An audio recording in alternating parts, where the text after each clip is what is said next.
Satu, cek, cek, cek.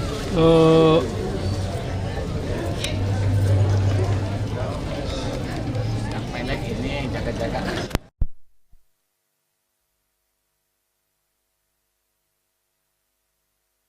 Assalamualaikum warahmatullahi wabarakatuh. Good morning, distinguished guests, ladies and gentlemen. Welcome to Universitas Indonesia Psychology Symposium for Undergraduate Research, known as UIPSUR.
Dan tidak menggunakan lift. Mengikuti arahan petugas, ikuti jalur evakuasi dan keluar dari gedung dengan teratur. Berkumpul di titik assembly point hingga dinyatakan aman.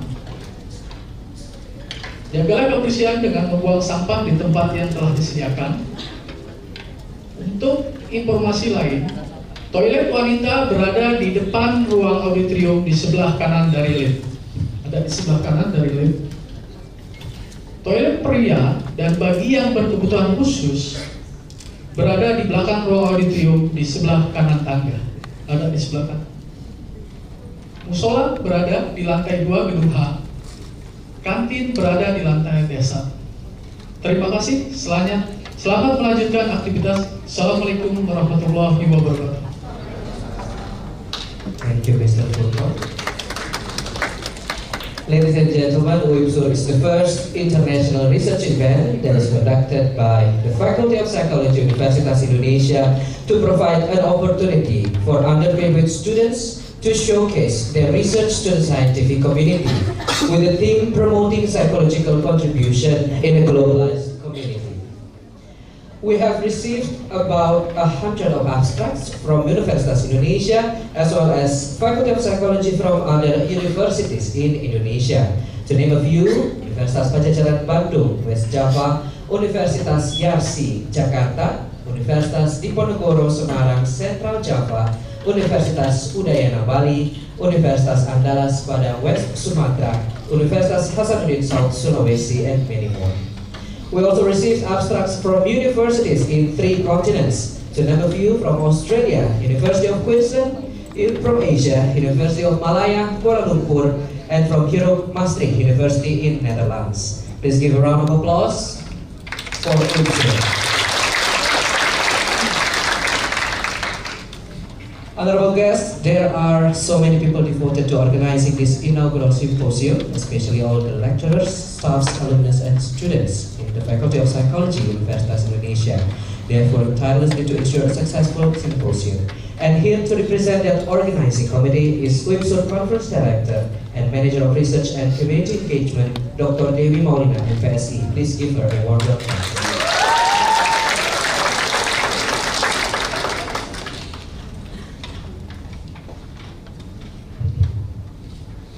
Assalamualaikum warahmatullahi wabarakatuh. Selamat pagi semuanya. Ladies and gentlemen, distinguished guests, Dean of Faculty of Psychology, Dr. Chudrifa Mutia Ali Umar Ali, our Vice Dean, Professor Dr. Sri Hatati Reksoni Putro, our keynote speakers, Dr. Henry Otgaar and Dr. Bagus Takwin, and representative of Faculty of Psychology from all over Indonesia. As the committee chair, I would like to welcome you to Universitas Indonesia Psychology Symposium for Undergraduate Research, or we call it as UIPSUR 2016. The theme for this year's symposium is Promoting Psychological Contribution in a Globalized Community. This year, we have over 100 abstracts of undergraduate research from Indonesia and international universities. Each abstract was reviewed by a selected member of reviewers. 45 of those abstracts will be presented in our parallel session, and 15 will be for poster presentations. This year, we have over 20 presenters from Universitas Indonesia, more than 20 presenters from university around Indonesia, and 2 presenters from University of Malaya, Malaysia, 3 presenters from University of Queensland, Australia, and 2 presenters from Maastricht University, the Netherlands. The papers and the poster that will be presented will discuss 9 different sub-themes in psychology, such as urban and cross-cultural psychology, mental health, gender and sexuality, the disabled, the marginal and individual with special needs, educational and school psychology, poverty and vulnerability, disaster management, human in social context, human development, and organization behavior, and the last is cognition and behavior.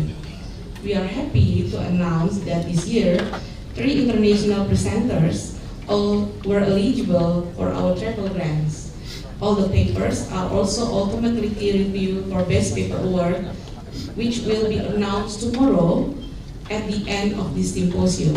So we will give 3 Best Paper Award tomorrow from all the full papers. All the papers submitted in this symposium will be published in the UIPSUR proceeding.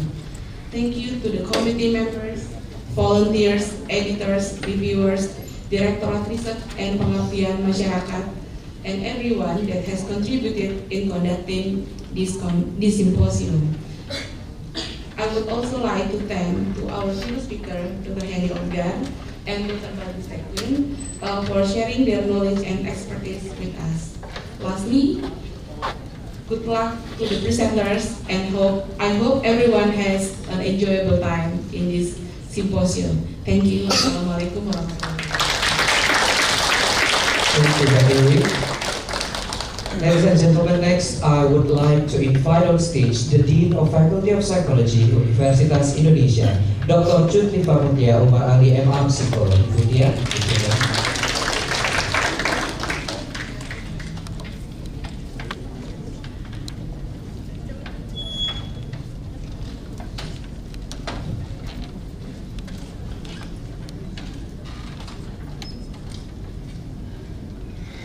Ladies and gentlemen, fellow researchers, welcome to Universitas Indonesia Psychology Symposium for Undergraduate Research 2016. This is the first time Faculty of Psychology UI has held a symposium that focuses on researches conducted by undergraduates. As we all are aware, every year 3 or hundreds of research produced by undergraduate students from faculties of psychology all over the world. However, their research have not always received the opportunity to be presented in public.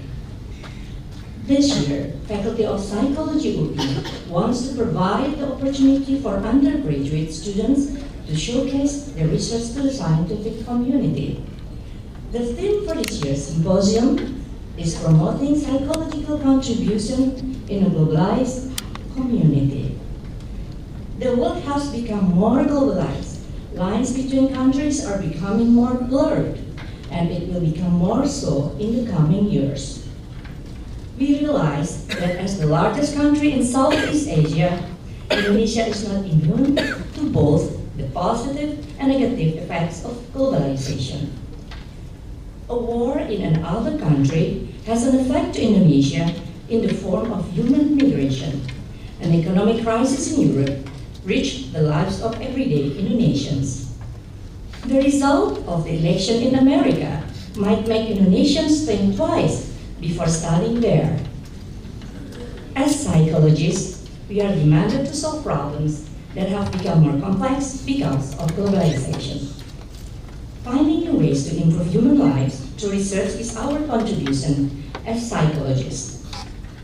However, we cannot act alone. As psychologists have to work together across borders, race, and regions to increase our well-being. Therefore, we also hope that with this symposium, participants from Indonesia and overseas will be able to interact and build networks among each other. During this symposium, we are honored to have Dr. Henry Otgaar and Dr. Bagus Takwin as keynote speakers. Dr. Otgaar's presentation on eyewitness testimony is crucial for our understanding of how memory is constructed. Dr. Takwin's presentation will give a window on how we can improve our well-being and happiness. There will also be more than 40 parallel presentations as well as more than 15 poster presentations from our participants that cover various topics related to this year's theme. It is our hope that the symposium will be an event where researchers can share and exchange knowledge about psychology. Last but not least, I would like to thank everyone who has been involved in preparing this symposium. I wish you all an exciting and great symposium. Thank you very much. Thank you, Lydia. Distinguished guests, without further ado, in a short moment, we will hear an insightful presentation from our keynote speaker, Dr. Henry Ogar, Assistant Professor at Maastricht Forensic Institute. Dr. Otgaar will give a talk on lying and remembering in the forensic context, debunking myths about memory. The public lecture from Dr. Otgaar can be seen also on YouTube. But before that, I would like to ask Ms. Lara Sekarasik, PhD, as the moderator to briefly introduce Dr. Otgaar by reading his biography and lead the session. Ms. Laras.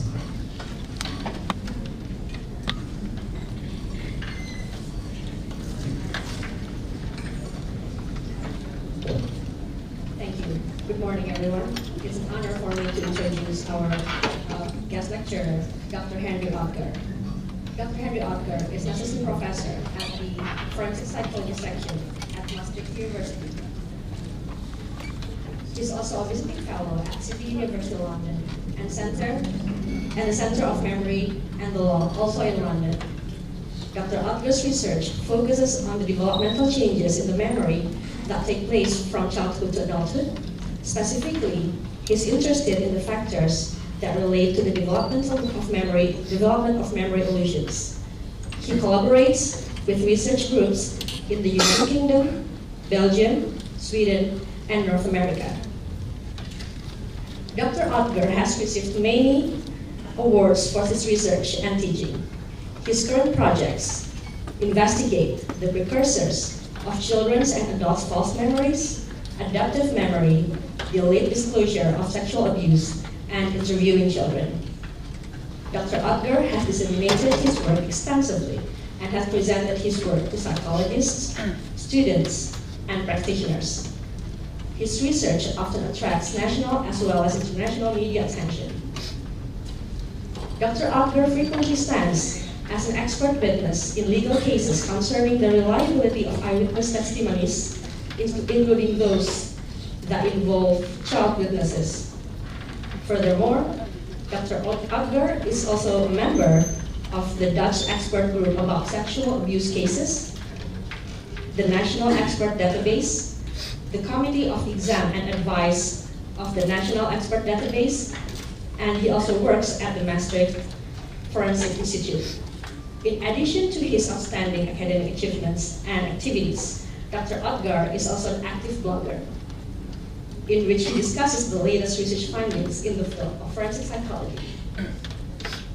Today's lecture is entitled Lying and Remembering in the Forensic Context, Debunking Myths About Memory. Eyewitnesses, victims, and perpetrators oftentimes have to provide many statements during a police investigation. When making such statements, memory plays a key role, as one has to recollect what purportedly happened. However, individuals often deliberately provide false accounts about what ostensibly occurred. Victims, for example, falsely deny that they were abused. Similarly, perpetrators feign amnesia. The crucial question here is how such lying affects memory in the occasion when the person does want to tell the truth. This keynote lecture will explain the newest work in this area and will show that depending on the type of lie, people may forget or produce false memories of a crime.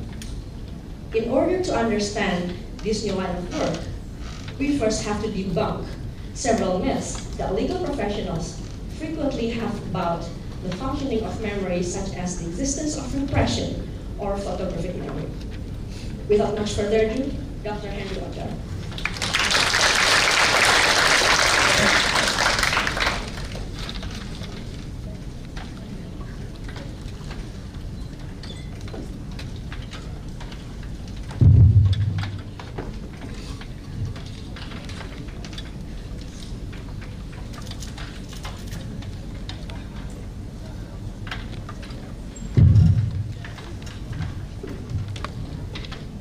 Selamat pagi.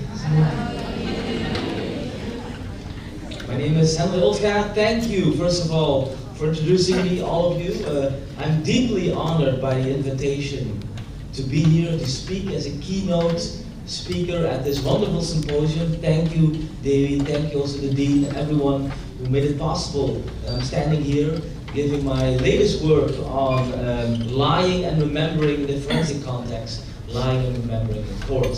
Indeed, I'm a researcher, assistant professor at the Faculty of Psychology and Neuroscience, Maastricht University, and I'm also really glad to see some of the students from Maastricht University being here. So I'm really honored and proud that you're part of this beautiful symposium, but of course proud for everyone being here as well.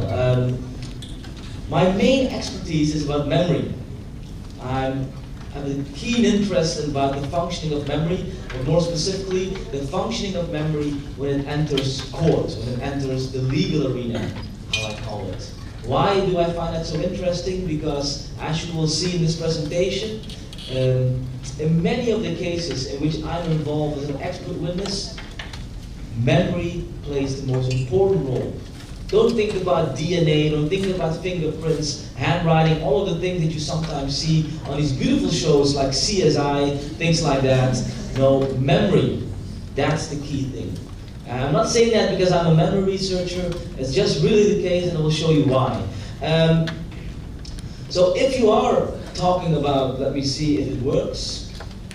Yes, if we're talking about court, actually two psychological phenomena play a very important role. One of these phenomena is, if it works, but it does not really work. Yes, it's about lying, and the other one is remembering. These two phenomena are things that we often see happening in court, and I think most of you probably know this. First of all, we see often in court that perpetrators, suspects, they lie because they want to escape conviction, they want to escape responsibility. But more importantly, during a trial, during a legal case, during a during a criminal case, what people often have to do is that they have to retrieve, they have to remember, give a statement about what happened to them, about something that they perhaps witnessed during a crime. So these two phenomena, lying and remembering, they play a key role in court. And if we talk about this key role in court, then we have to think about what is the relationship between lying and memory. And there are some very interesting anecdotes that probably you must have heard about that says something about these two concepts. So if we go, let's go a little bit back. So these two persons, do some of you know who they are? So the person on the left is Rudolf Hess. Not sure if you know Rudolf Hess. He was a Nazi person who was convicted and had to stand trial during the infamous Nuremberg trials in Germany. He was accused for horrendous crimes against humanity, of course. But very interestingly, during his trial, he said that he could not remember anything anymore that he did to a lot of these victims. He claimed amnesia, he claimed memory loss. He said, I really don't remember anything that happened to me. And what we think that he did is that he didn't have really memory loss, he didn't have any authentic amnesia. No, he was lying. He was not telling the truth. And why? Of course, because he wanted to escape responsibility. He didn't want to go to jail, and that's why he lied. That's why he feigned having memory loss. Interestingly, at the end of these trials, he suddenly said, actually, I do remember it. I know what happened, yes, and I want to come forward with it. And the reason was because he thought that the strategy of feigning amnesia would help him in his case. It didn't actually, because people knew what he did during the Second World War. That's why he came forward with really what happened. And that raises an interesting question, something that I want to discuss today. What is the effect of lying on later memory? So if people lie in the forensic domain, they, for example, feign amnesia, and later on come forward with what truly happened, how does the first lie affect your memory later on? Actually, that's something we do not know a lot about. I will give some recent evidence and new line of work about this idea. And it's a very important idea because we see that very, very often in legal cases. The same is true for this person on the right. This person on the right is Ted Bundy. Have you ever heard of Ted Bundy? If you've not heard of him, he was a notorious serial killer in the United States. Probably killed more than 20 women. And he did it in the most horrible ways. And he killed them by hitting these women on the head, unconsciously, sometimes even raped them. And what he did when he stand trial said that he didn't do these crimes at all, while there was really strong evidence against him. He said, no, I didn't do it, I'm not the perpetrator, I'm innocent, etc. And this was very difficult for the judges to make sure that he was convicted. However, at the end, after many, many years being in prison, he later did come forward that he indeed killed these women. Here's the same phenomena. This person, Ted Bundy, first lied about these crimes, said that he didn't have anything to do with it, and later on came forward with what truly unfolded. And here again, this raises an important question. How does deception, lying, affect your memory later on? If we want to know how that affects, we first need to know a couple of things. We first need to see that there are a lot of myths that people have about memory. And if you don't know about these myths, then it's very difficult to talk about this new line of evidence. And there are a couple of myths that I want to discuss today. The first myth is the myth about, I'm sorry to say, but it's the myth of photographic memory. This is a very pervasive myth, a myth that many of us have. The idea that our memory is reproductive, gives an accurate reflection of what we experience. There's another myth that I want to discuss, and that's the myth that children are poor witnesses. That's something that I see very often in court. The idea that children's memory is inferior, that they are very inferior eyewitnesses when they appear in the legal arena. And we'll show you today that this is definitely not true. I'll also say something about the following myths, and the following myth is that false memories are dangerous. False memories, these are memories for events that did not occur, and many people think that they are very dangerous. I will show you that is definitely not the case. I will say something then about more important stuff in our area. First, I will say something about memory experts, and I can say that I think I'm a memory expert, and I will say something about why these persons are so important when they enter the legal arena, when they enter court. Then I will say something about this relationship between lying and memory, and I will also say something about myths that people have in real life. Well, I have to say, I think if it is possible, can I use my own, because it doesn't really work, my apologies, and I keep on clicking, but it looks very strange the entire time. One moment.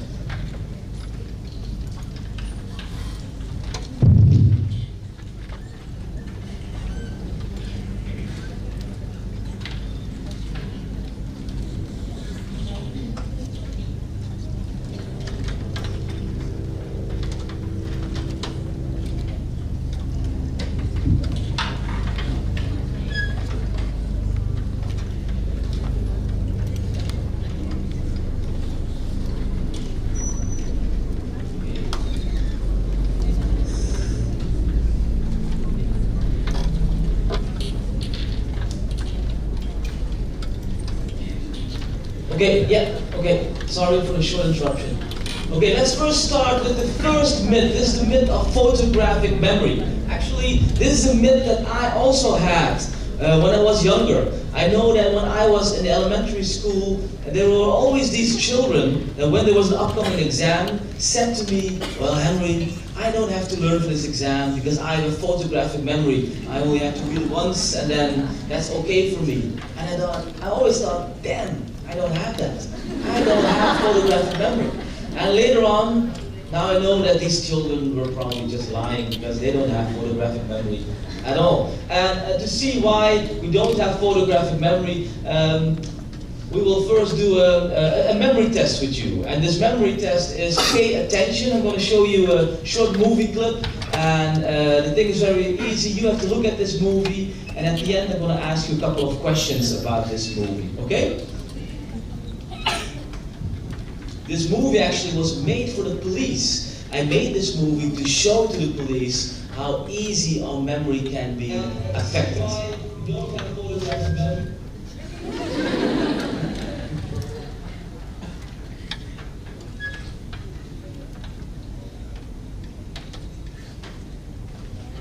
But look at this movie, and at the end I'm going to ask you a couple of questions about this movie, okay?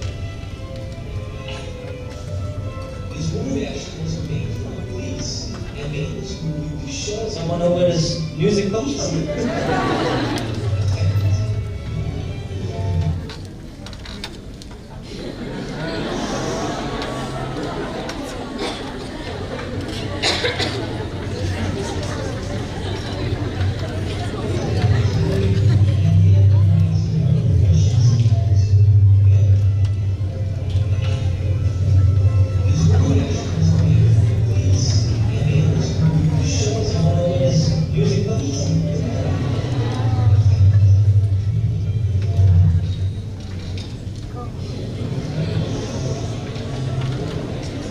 That's from me, I'm not sure.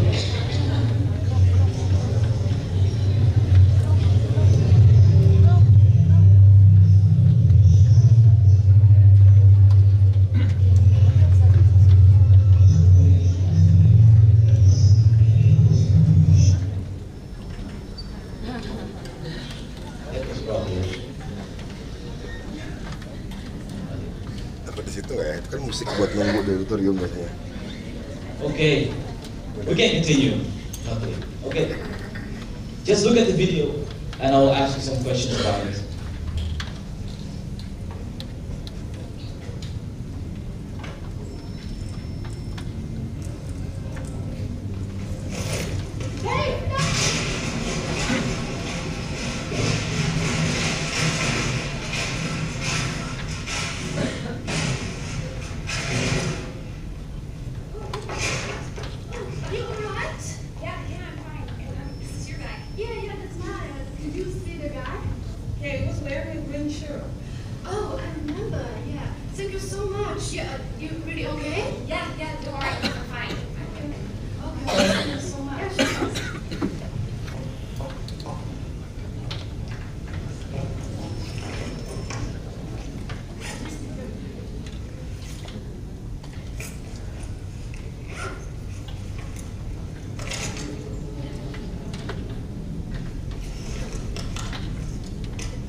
Okay, so go back to the presentation perhaps.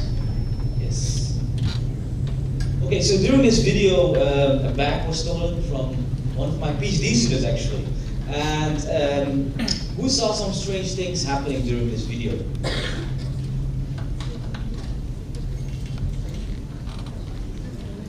Baby, did you see something strange happening in this video?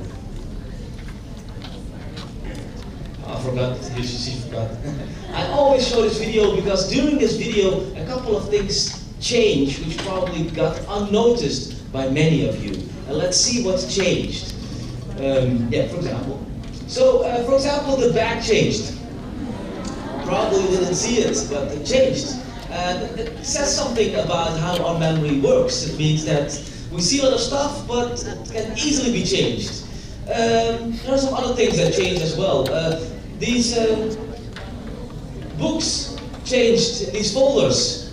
And indeed, the water changed in a bottle of Pepsi. But more things changed as well. The color of the jacket of this person changed in another jacket, which probably got unnoticed. And actually, this is also a very interesting one.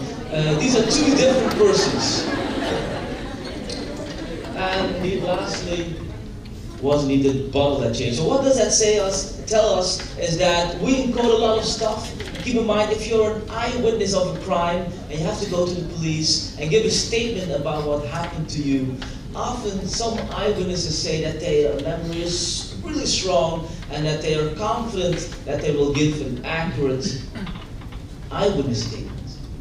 This shows how easy it is to forget stuff and that your memory can be overridden by other stuff, and it means that our memory is perhaps not as strong as some of us think.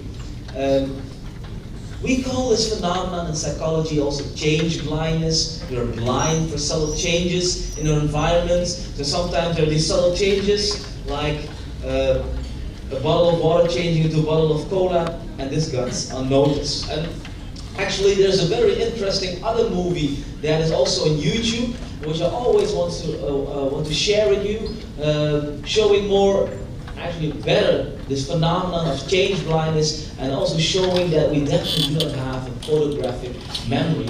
And let's look at this video as well, and let's see. Yes, this is the video. Clearly, somebody in this room murdered Lord Smythe, who, at precisely 3:34 this afternoon, was brutally bludgeoned to death with a blunt instrument. I want each of you to tell me your whereabouts at precisely the time that this dastardly deed took place. I was polishing the brass in the master bedroom. I was buttering his lordship's scones below stairs, sir. I was planting my petunias in the potting shed. Constable, arrest Lady Smythe. But how did you know, madam? As any horticulturist will tell you, one does not plant. Okay. So this is also a movie, and here also this idea of change blindness is very important. So a lot of things changed. Do you know how many things changed? Do you have an idea? Give me a number.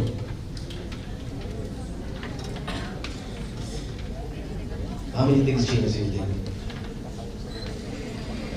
5, 6, 7, 3. Okay, let's see how many things change in reality. Let's see. Out, take her away. It's just a matter of observation. The real question is, how observant were you? 21 things changed. Let's see if you spot them. Clearly, somebody in this room murdered Lord Smythe, who, at precisely 3:34 this afternoon, was brutally bludgeoned to death with a blunt instrument. I want each of you to tell me your whereabouts at precisely the time that this dastardly deed took place. I was polishing the brass in the master bedroom. I was buttering his lordship's scones below stairs, sir. I was polishing my petunias in the potting shed. Constable, arrest Lady Smythe. So, even very central details like the person laying on the floor, the victim, changed into another person. And even that is something that probably got unnoticed. So being an eyewitness and giving a statement about what happened to you or what you saw during an event, we might wonder whether these statements are always very accurate. And indeed says something that our memory probably is definitely not as photographic as some people might believe. So, to also describe that memory plays an important role, I want to describe some cases in which this memory, the idea of memory being very important, played a key role. This is a case in which I was recently involved, and I call it the Suriname case. Suriname is a small country in South America, and Suriname has a very close link with the Netherlands. And in this case, the following happens. So, in this case, there were two girls from Suriname who had to go to the Netherlands. This case occurred about 20 years ago, and these children said that in Suriname they were abused by family members. But they also had family here in the Netherlands, and the family told them, well, we will make sure that we will bring you to the Netherlands to have a better life. However, the person who brought them to the Netherlands was an uncle. And actually, this uncle even did worse things to these children and traumatized them even more. And important is that one of these girls retracted. She once said that she was abused, and 20 years later said she was not abused at all anymore. And this raises an interesting question, because we again see this idea of lying and remembering coming back, because there was very strong evidence that these children were indeed abused. But one of these girls said, no, I was not abused at all. So here we have again the idea that someone was lying, perhaps intentionally withholding the truth. And the key question in this case was, are these statements of these children correct, these girls correct? What really happened with these children, with these girls, and how reliable are these statements? And this shows that we have to rely on how our memory works. And there are some other cases that are very important also in the Netherlands that show how dangerous it is if we do not know a lot about the functioning of memory. And one of these cases is the Da Vinci case. It's a case that happened in 2011, and I was an expert witness in that case. And in that case, this case is about a case of children stating that they were traumatized at an elementary school. This is the elementary school called Da Vinci. Da Vinci is a school located in the middle of the Netherlands. And in that case, in that school, these children said in 2011, about 20 children, that they were abused by a couple of teachers at that school. This was a big event, a big case at that time in the Netherlands. And there was a very strong reason why. Because a couple of years earlier, we had a huge sexual abuse case in the Netherlands. And in that case, there was a guy, this guy was called Robert, and this guy abused even babies, young children, made photographs of it, made videos of it, a horrible event. And people were afraid that this could be a second Robert case. So they were really alert, vigilant that this hopefully could be solved very good. However, this case had some very strange things, because these children remembered some very bizarre stuff. For example, these children remembered that that they had to look at crocodiles, for example. They said that they had to go to the places of the teachers where they had to look at crocodiles, and that at these places their genitals were cut by knives. And these are very bizarre statements, but they were believed. They were believed to be true by the police, and indeed the police was looking for these crocodiles at the teachers' places. And they couldn't find them, of course. The thing here is that in these cases where you often do not have any other evidence, you do not have DNA, you do not have photos, so you should rely on the statements of the children, and then you have to rely on the memory of these children. And what probably happened in this case, that these children were not abused at all, but that their memories were tainted because they were interviewed by many persons in a very suggestive fashion, leading these children to remember stuff that probably didn't happen to them. So actually, because I'm a forensic psychologist and interested in the functioning of memory, actually I could not do my job if the following case didn't occur. And the following case is the Otgaar case, which was at that time also worldwide attention, received worldwide attention. and a lot of media attention. Happened in 1987. It's also a Dutch case, but attracted a lot of attention. And Otgaar, a very small village in the northern Netherlands. I wouldn't go there if you have to go to the Netherlands. It's really boring there. Very small village.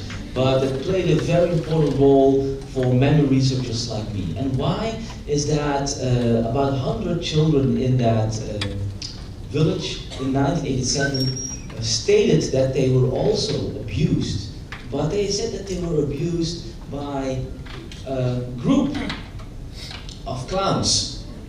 And I'm not sure if you know this clown. This is the It clown. This is this movie. And actually in the Netherlands we have now an increase in people reporting that they see these killer clowns. There's a big hype in the Netherlands. Well, back in 1987 it was the same thing. These children remember that they were abused by a satanic clan of clowns. And their statements were quite bizarre. And actually no evidence was found for their claims. The police was trying to look for these killer clowns but couldn't find anything whatsoever. So what happened really in this case? So in this case, there was a young boy coming back from school. He was about 5 years old, came back from school and said to his mother, "Mom, I have some pain in my buttocks." And his mother was a little bit worried and looked at the underpants of his son and saw some blood in his underpants. And she became suspicious. And then she contacted the doctor of that village, and his name is Dr. Jonker. And he's a very important name in this story, so try to remember him.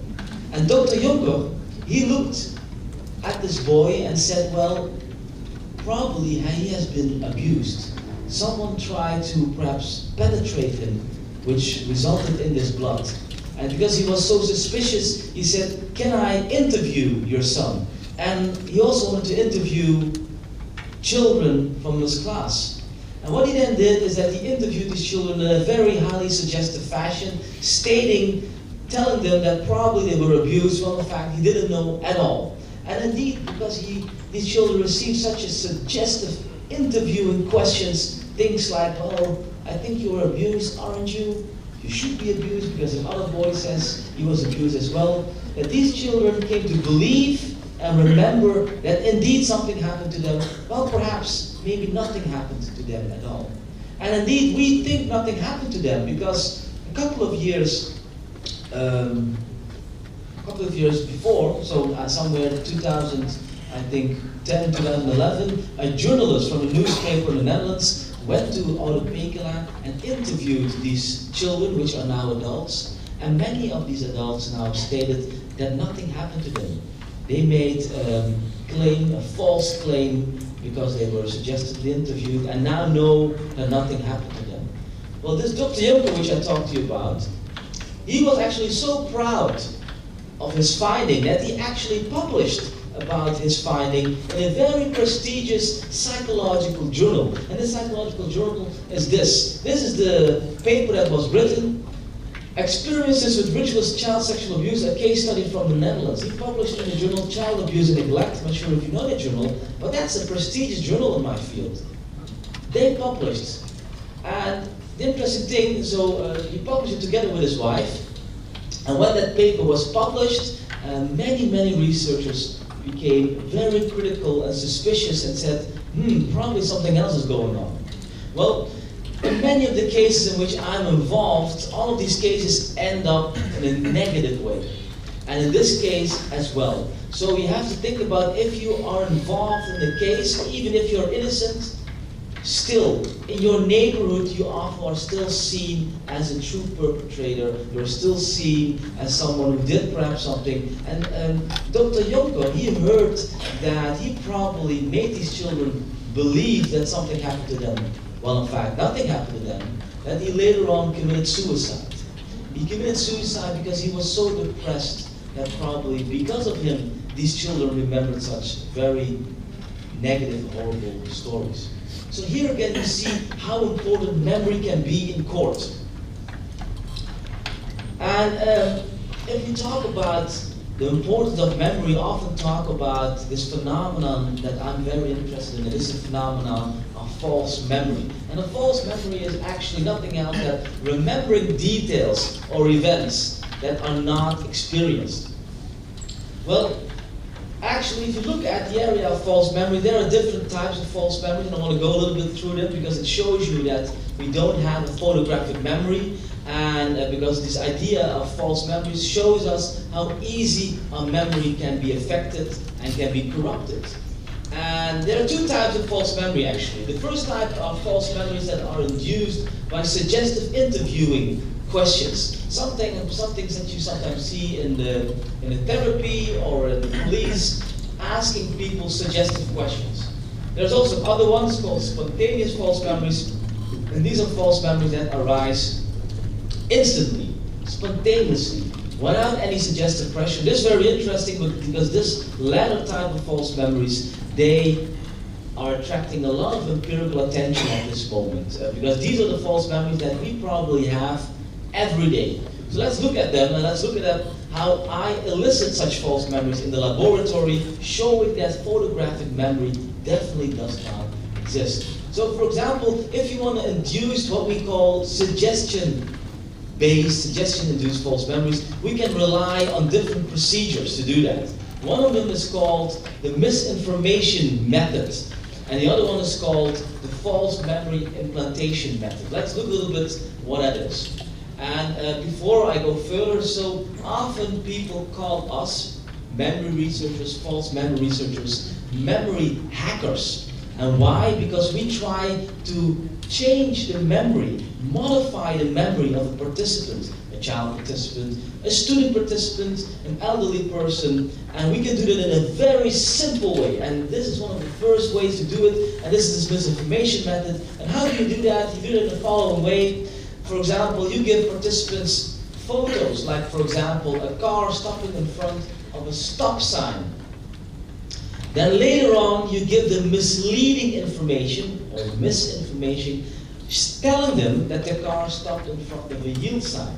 And if you then ask the participants, for which sign did the car stop originally, you see that about 30% of the participants vividly remember that the car stopped in front of a yield sign. Well, actually it stopped in front of a stop sign. And giving them such misleading questions, suggestive questions, can alter your memory for small details very easily. And think about if that happens in a police investigation. If you suggest witnesses that they saw something else or actually didn't see it, that can alter your memory and can actually lead to false accusations and wrongful convictions in court. Let's look at, for example, some studies that have been done on this topic. And here's, for example, a study that has been done in one of my labs. And this is a study in which we looked at this doll. This doll is called Lucy. And Lucy is a doll in which children had to remove a couple of pieces of clothing off. And this is what happened. Children were asked to remove the hat, skirt, and shoes of the puppet. Then later on, these children were interviewed about how many pieces of clothing they removed. And they could do that very good, of course. These are only 3 pieces of clothing.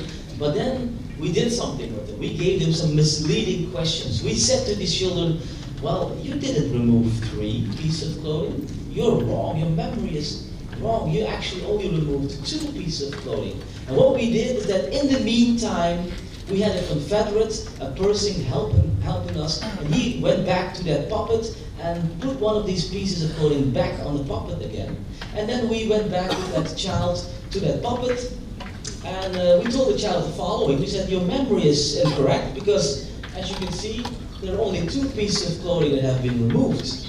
Well, actually, he removed 3. And we said, your memory is wrong, it's not good, so we gave misleading information. Then we wondered if we asked this boy after this how many pieces of clothing he removed, what will this boy tell us? And we saw that this boy, after repeated interviews, told us that he actually removed only 2 pieces of clothing, while actually he first stated that he removed 3.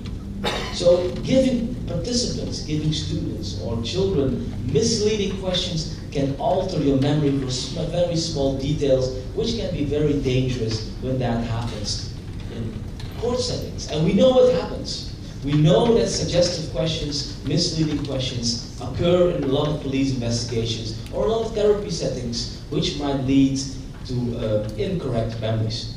Well, there is another method that we can do, that we can use to form false memories. And this is one of the methods that I like most, and we call this the false memory implantation method. And before I continue here again, many of the studies that I do, many of the phenomena that I do, they are actually quite popular in Hollywood movies. And the reason is quite simple, because if you talk about memory, everyone can relate to that. And I'm not sure if you know this movie. This movie is, the name of this movie is Total Recall. And this is the original movie in which Arnold Schwarzenegger played in. And this movie was actually directed by a Dutch director, Paul Verhoeven.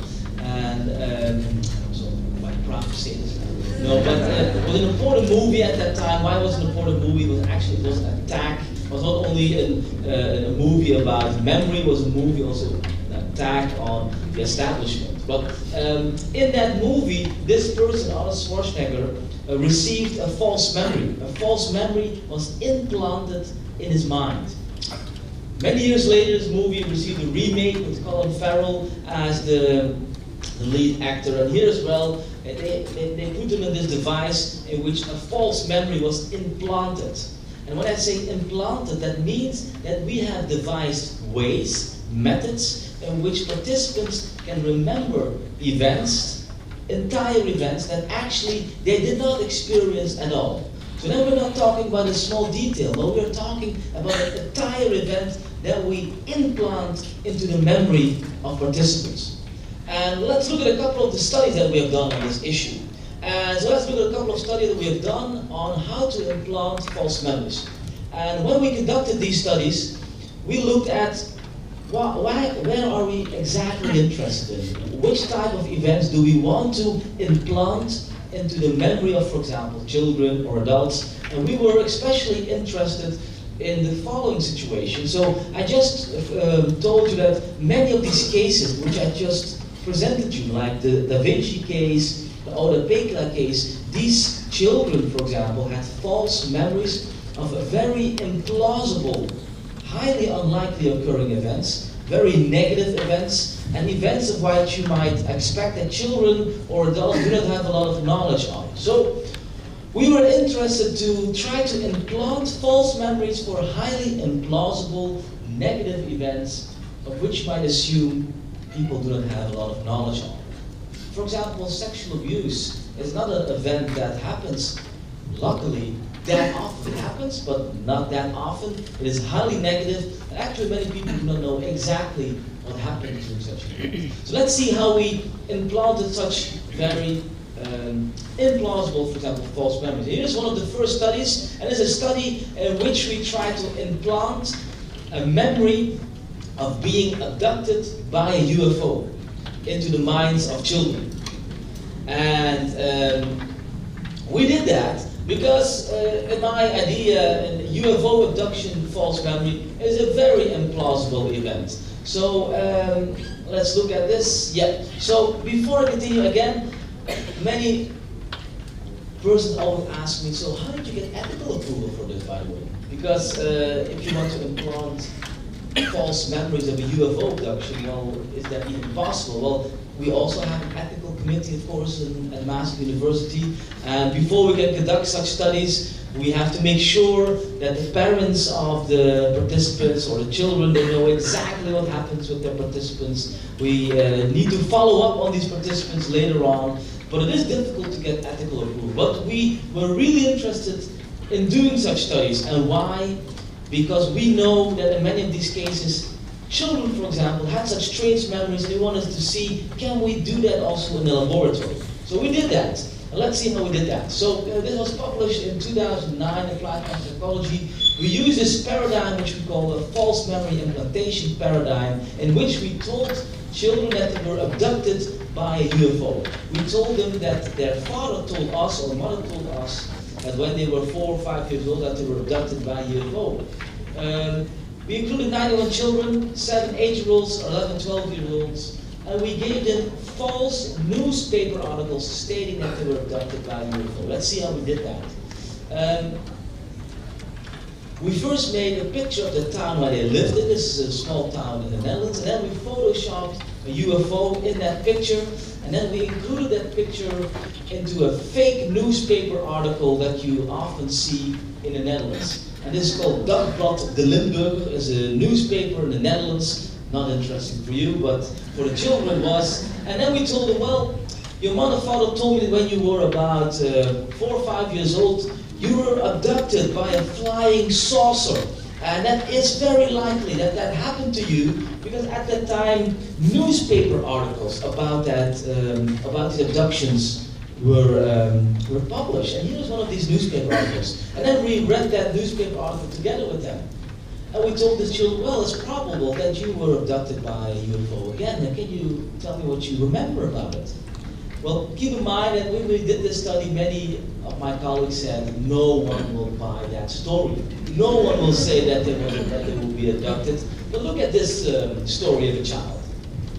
This child says, well, I saw cameras and flashes and some persons in the UFO. Oh, how many persons did you see? Approximately 9 or 10. Oh, and what kind of persons? Persons like me, that should be, yeah, children. What else did you see? I saw some persons and also some blue-green puppets were passing. So, a detailed story about something that I don't believe happened to that child, of course. And of course you can say, well, this child was just fabricating, lying, fantasizing. It's not really a memory. However, as you know, in psychological experiments, something that many of you will discuss during your presentations today, is that after doing an experiment, you have to debrief your participants and have to tell them what you really did to them. So we did that to these children as well. We said, oh, sorry, I made an error. We gave you the wrong story. That could not have happened to you. Sorry. Or did it happen to you? And then what we then saw is that many of these children said, but I really was abducted by you. And that shows how dangerous suggestion is, and we have to follow up with these children and really convince them that their memory was incorrect, which we luckily could do, but which was really difficult to do, because it shows how strong even such a false memory can be. Okay, we also did that with other types of memories. For example, we also looked at if negative false memories can be implanted into the minds of children.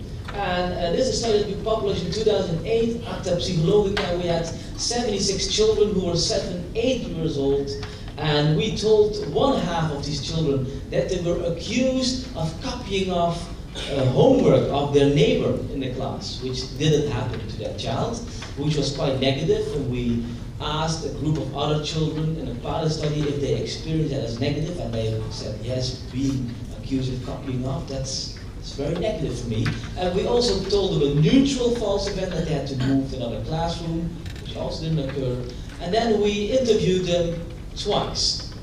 And what we found actually was quite interesting. We found that the negative false event elicited the highest false memory rate. So this shows that negative false memories about negative events, for example, traumatic events, are most likely, most easily to be elicited. So think about the relevance of this in court. That's one of the core themes of this presentation. In court, we always deal about negative events. Negative events are at the center in court. Trauma, rape, sexual abuse, robbery, etc. These are traumatic negative events, and this shows that when such negative events appear, false memories are more likely to occur. A worrisome message for many persons working in legal settings. Well, we also looked at other types of events that we could try to implant. For example, let's see if it works. Yeah, we also looked at this idea of false memories for negative events in another way. So we published this in Memory 2008, and instead of using this false memory implantation paradigm, we use what we call these Rudiger-McDermott word lists. These are word lists that look as follows.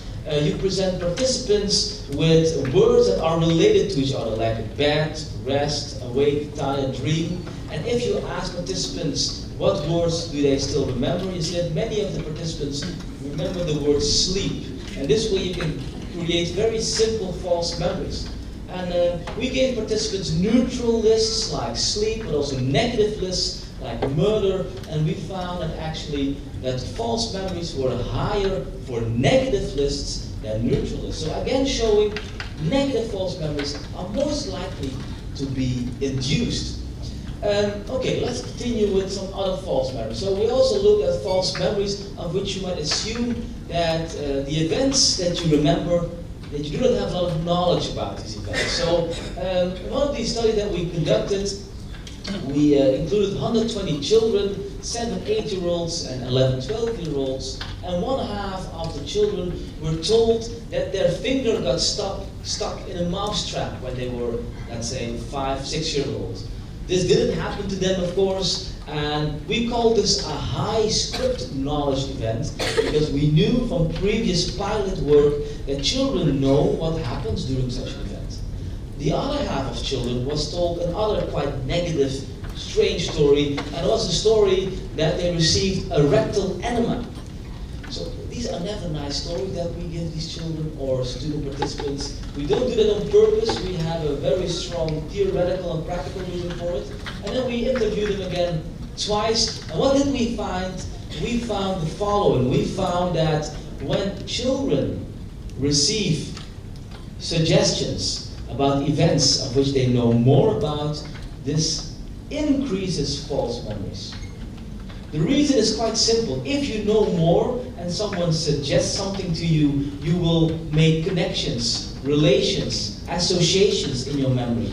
And when you make such associations, sometimes you will make incorrect associations and will more easily fall prey to suggestion. Okay, we tried to replicate this because this was quite hot news at that time, and we replicated that in 2012, published that as well. We indeed included children, 7 8-year-olds only, and we did the following. We told children that they went on a visit to a burns unit, and part of the children received extra knowledge in the sense that they received a video about what happened during such a visit. And so they received extra knowledge. And what did we find? We found actually the same pattern again. We found that when children were receiving extra knowledge, their false memories increased. So giving participants extra knowledge elevates false memories. Okay, let's continue. So we have these suggestion-induced false memories. We also have the other type of false memories which I talked to you about. These are these spontaneous false memories. These are false memories that happen instantly, without any suggestion. Why is that interesting? Because these are the false memories that you have every day. You don't know so, but we all have false memories each day. If you now go home and someone asks you about this lecture, I hope 2 things. First, that you found it interesting, and second, that you remember something of it, of course.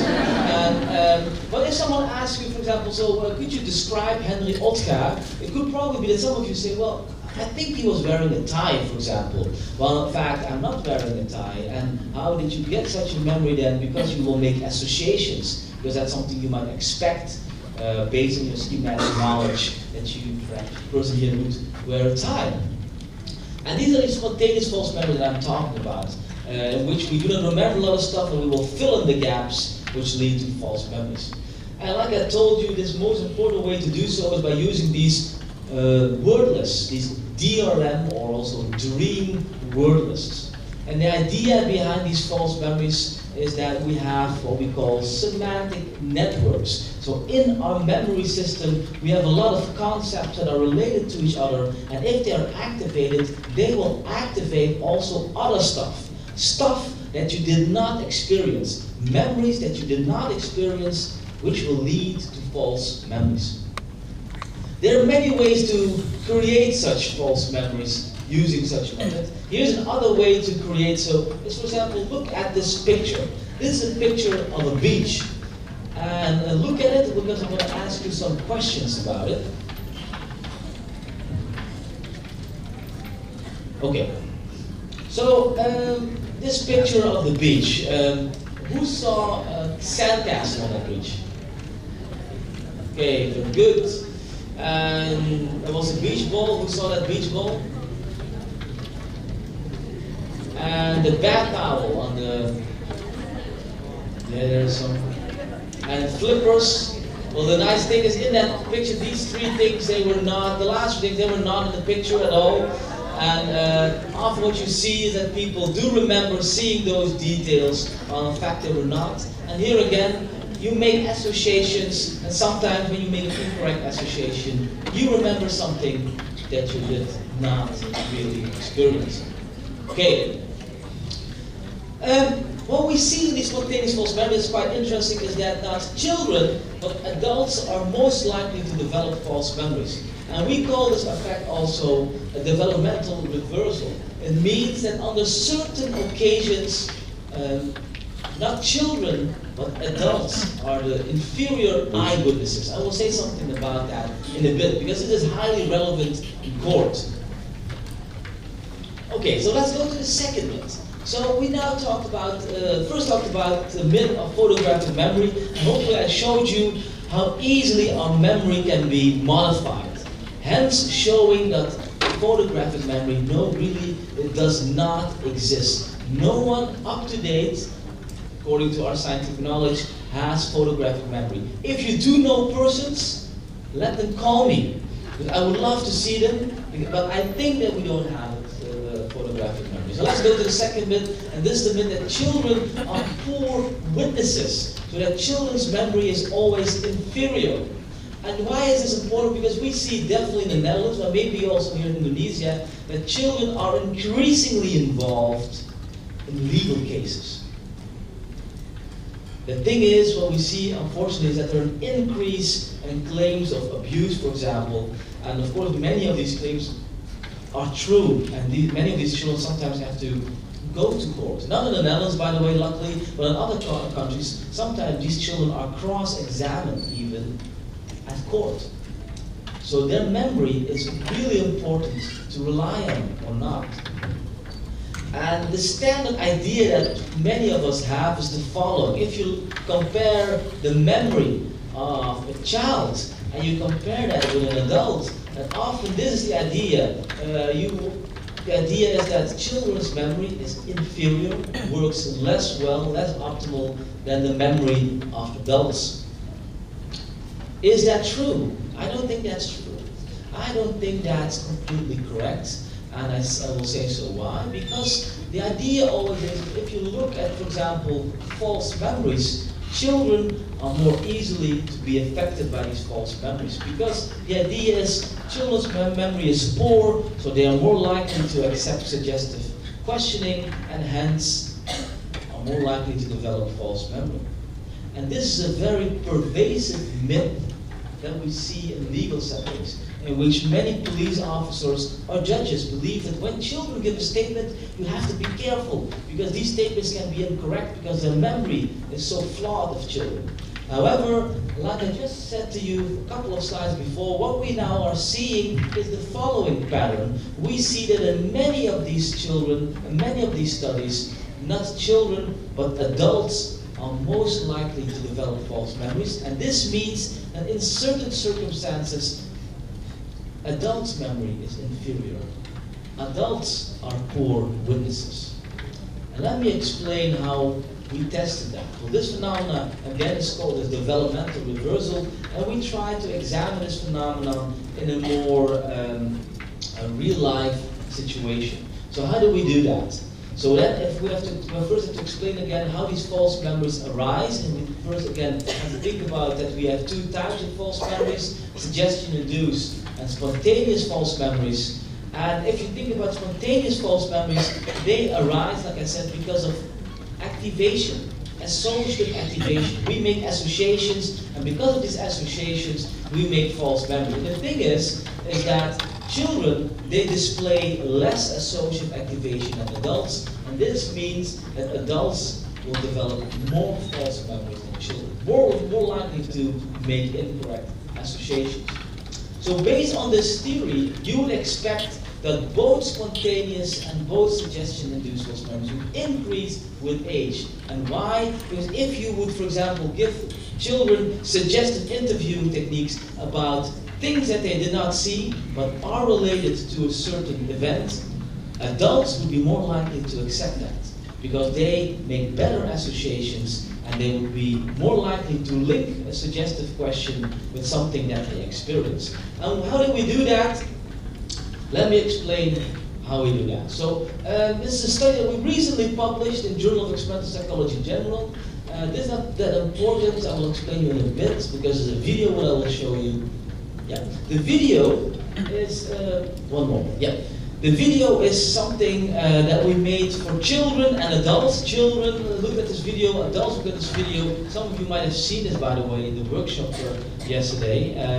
Is that in this video you will see a bank robbery, and during this bank robbery, a bank robber will show up, and some details in this video are left out intentionally. For example, the bank robber is not carrying a gun. While he does, you will see that maybe may look like he's having a gun. And the important thing is that after giving participants this video, we told participants that actually the bank robber was carrying a gun. And then we wondered, are adults or children more likely to accept that? And based on these new ideas, you would expect that adults would be more likely to accept that suggestion because they would be more likely to accept the link, a gun with a bank robbery, than children would do so. So let's see if we found that, and then we have to look at this video. Hopefully it works.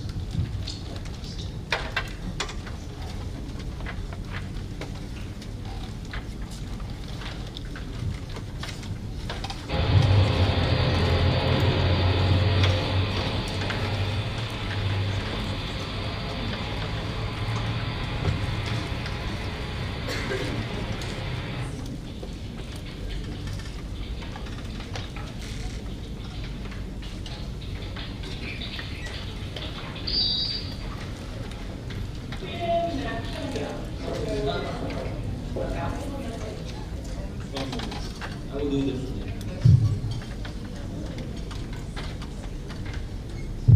I do it with this.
Of course, I guess you didn't understand what was being said, and only the persons from Maastricht University.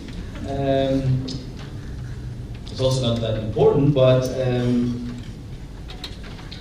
hopefully you also saw that the perpetrator was me. My students didn't want to play the bank robber, so I had to do that. And what is important here is that, here as you can see, I was not carrying a gun, I had this bullet thing on my, and we told, for example, children and adults that I was carrying a gun, and we saw indeed that if you look at this pattern, that the older you became, that the more vulnerable you were for these suggestions. We also, for example, told these children and adults that this person behind the desk, that there was a computer screen. Well, in fact, there was no computer screen. And here as well, adults were more vulnerable for accepting that suggestion than children were. And why is this important? This is important because if we look at the literature on false memory, we don't see this pattern. We always see the reverse. And actually what we're increasingly showing is that there's a myth in the field of memory. The myth that children are always most susceptible to false memories and that they hence are inferior eyewitnesses. And actually this work on false memories shows that false memories, the development of false memories, it's not fixed. It can increase, it can decrease, and it depends on certain specific occasions. And they're predicted by a lot of these theories, and hence it's important to tell persons, for example, in legal settings, that these ideas are wrong. Sometimes children can give very good accounts about what happened to them. Especially when no suggestion is involved, they are highly well able to say something that happened to them.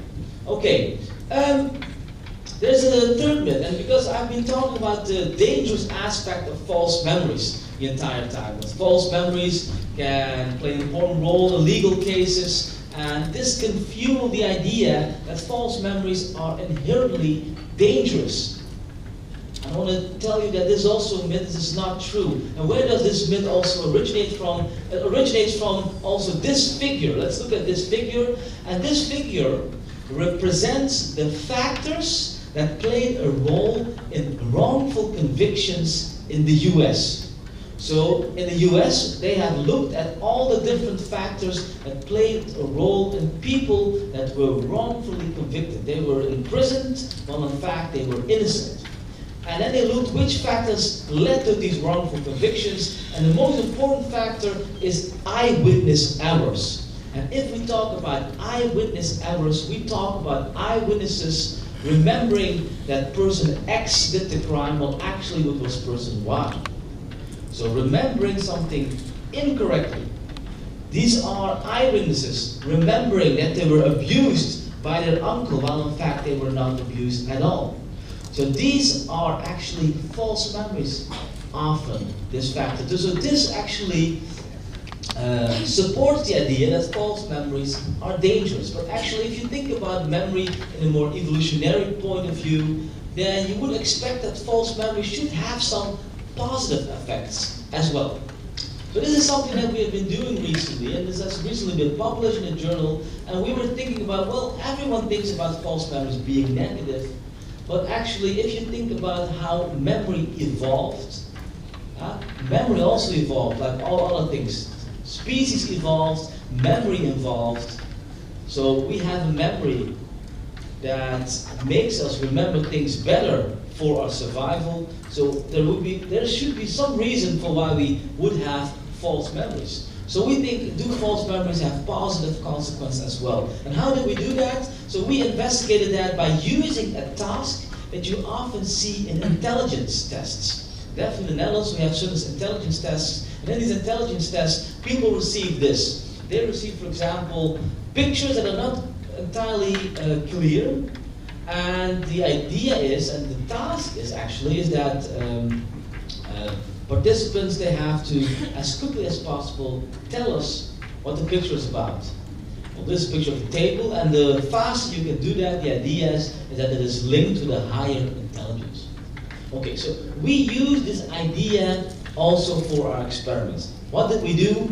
We gave participants these word lists, the word lists that I just told you about. We gave them these word lists, these false memory word lists, and then we asked them about their memories. And then of course, we saw that some of these participants developed false memories. And then we gave them a task which is quite the same as this task, but then we did it with words. Here's an example of it. I'm not sure if you can see that well. This is the word bread in Dutch. And these words, these words are very unclear. from the start and become clearer over time, as you can see. And the task of the participants is to press the button as soon as possible that they recognized the word. And when they recognize it, they have to type it in to make sure that they really remember it correctly. And why do we do that? Because during this task, we gave participants words that were correctly remembered. We call that hits. We also gave them words that were falsely remembered. And these false memories.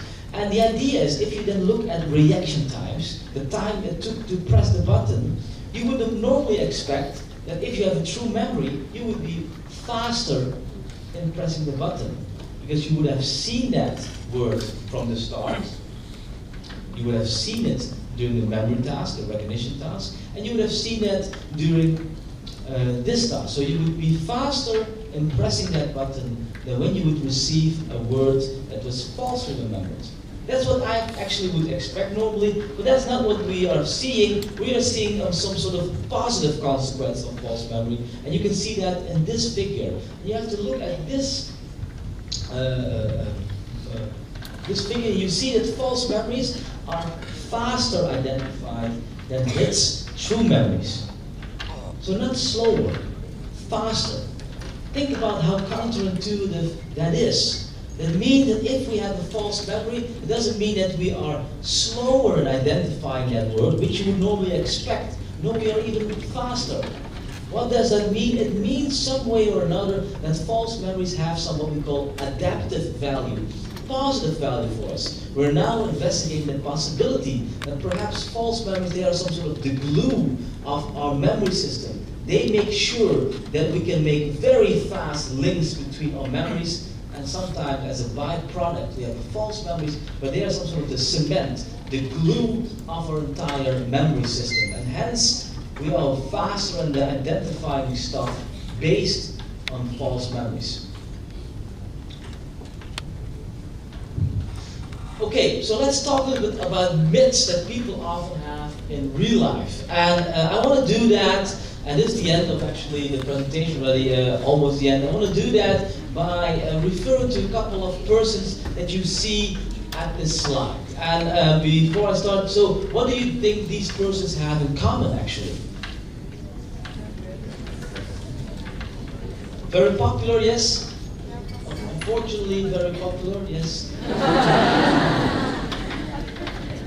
So interesting thing also for me as a memory researcher is that these persons all had false memories.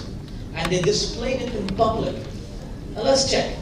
So we will start with the first one. We will start with the person who unfortunately, well, in my opinion, lost the presidential election.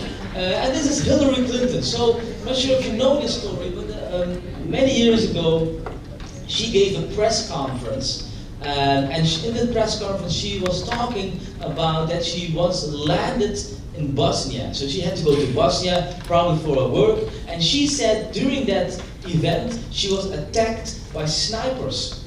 So that's something that she remembered very vividly. However, a lot of pictures were taken during that event, during this landing.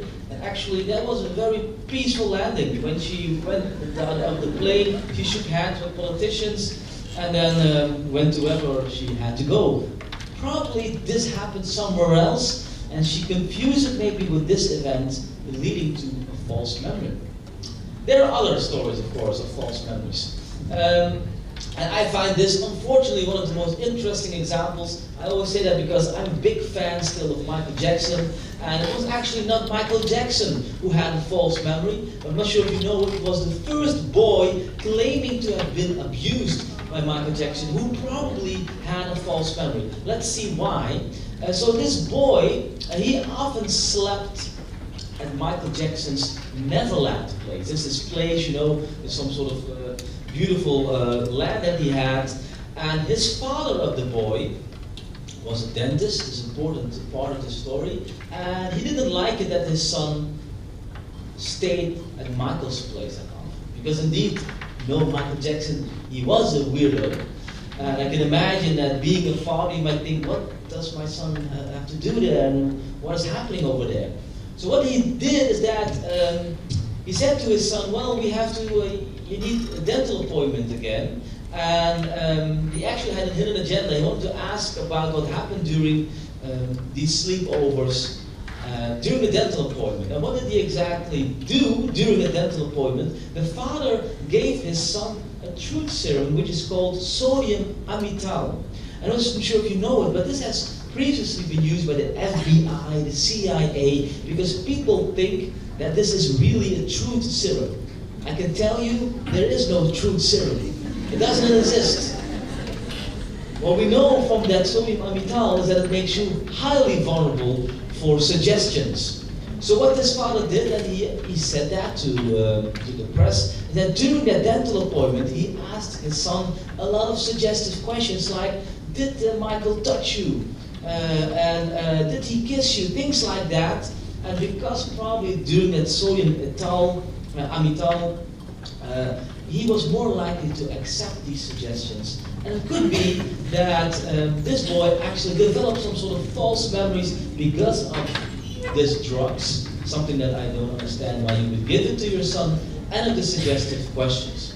Okay, let's go to this one. George Bush. And a lot of presidents are actually in this thing. So that says something about the status of the American president, in my opinion. So, not sure if you know where this happened.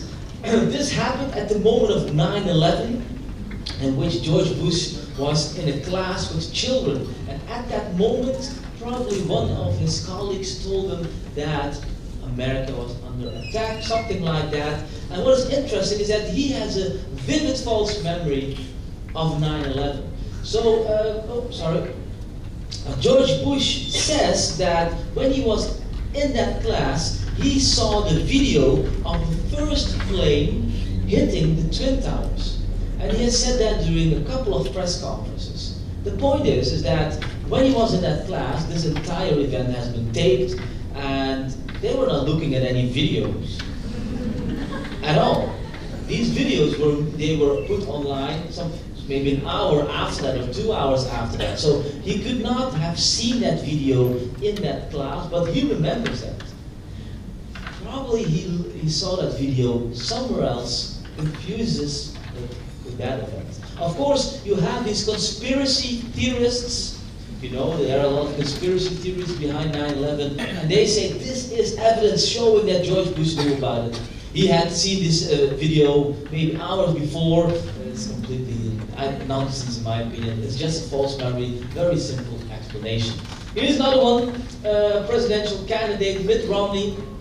I heard that he will be probably a minister in one of under Trump. And it seems that he's a time traveler. And why? Because he's, during one of his press conferences, said that he had a vivid memory of being at a festival in which a new car was introduced, a new American car. It was a big festival at the village where he lived, and of course these journalists that heard about the story, they were checking this story and found out that this festival happened 9 months before he was born. He could not have been there.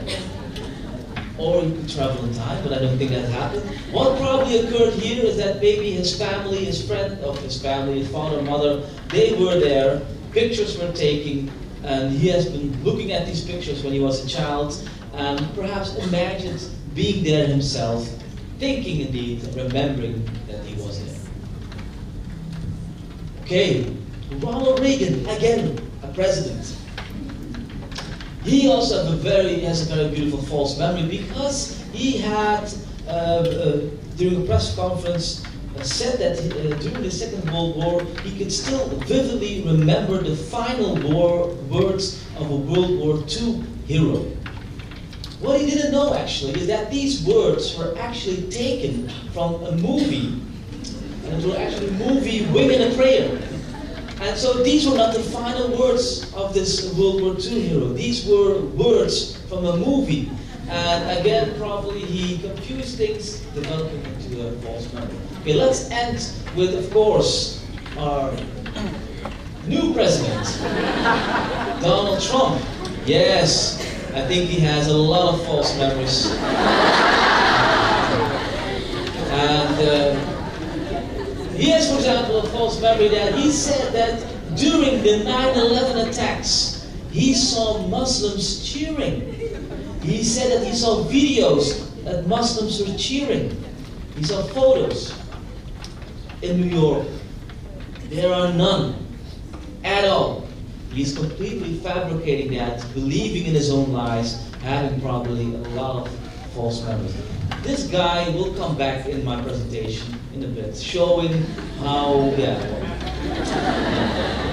Okay, so these are things that we often see in our, these are false memories we often see even in popular persons. I just want to show you that even the most popular, important persons that we have in the world, even they can have false memories. And if they can have it, we will have it, definitely as well. So these are, of course, nice anecdotes, but there are other myths that people have about memory. And this is something, the following myth has actually led to a lot of, how do I say that? Hate mails, threats to me, to my fellow colleagues, about the myth that I'm now going to talk about. And really, when I talk about this, probably not to you, but to other persons, I often, after the presentation, do not receive very nice emails. And this is the myth of memory repression. So this person you all know, hopefully, you should know, is Sigmund Freud, one of the big persons, of course, in the field. And his theory of psychoanalysis, in that theory, when it started to develop, one of the ideas was that when people encounter or experience something highly traumatic, that they will repress it. That the memory will be blocked out of conscious awareness. This is very, very popular. And I've always found it difficult to say, but we have done hundreds of studies and didn't find any evidence for it. And why I say that this leads to so many hateful emails, because people think that they see, for example, in their therapy settings, that people tell the therapist that they have a repressed memory, that they could not think about it anymore. However, what I often want to stress here, that indeed we know that victims of sexual abuse, they indeed often do not want to think about the abuse and do not want to talk about the abuse. We know that. But that's not the same as memory repression. Memory repression really means that an entire event of sexual abuse, for example, or rape, is blocked out of consciousness. That's just not how our memory works. And even if you think in evolutionary terms, that would be highly strange, because that would mean that if you would be abused and you would block it out of your consciousness, that it would make you more vulnerable for a future attempt at abuse. That would be highly unlikely that our memory would have evolved in such a way. And I can tell you, a lot of studies have been done on this topic of memory repression, and up until now, we do not see any evidence for it so far. Maybe it does exist, and we have not tested it in the correct way, but up until now, I can tell you it is highly unlikely that that exists. Don't send me emails if you're not. But okay, I often say this because these things happen often in court. The things of memory repression comes often back in court. Okay, there's another myth. This is the myth that if children are interviewed about something traumatic, and they are interviewed in a police investigation, in a police interrogation room, that their memory needs some assistance. So the idea, that's the idea what I had, children are poor witnesses, their memory is inferior, so we need to help them. And in the Netherlands, some years ago, we used things like this. These are pictures of children, naked pictures, we call it human figure drawings, or we gave children dolls, we call it anatomically detailed dolls. And the idea was that if children are unable to talk about it or cannot really remember it, let's give them these drawings, or let's give them these dolls, because that can help them to say more. Also very popular. First of all, if you look at these pictures, what would happen? So if, for example, a child would be hit on his neck, how would he say, how how should he say that? These pictures are, first of all, very strange.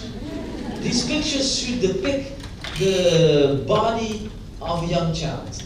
In my opinion, children have necks, just like us. They don't have such strange feet. So that's the first problem with these pictures. The same thing with these dolls that have been used. They are not what they call anatomically detailed. They are completely out of proportion. And then you should expect children to see that as their own body.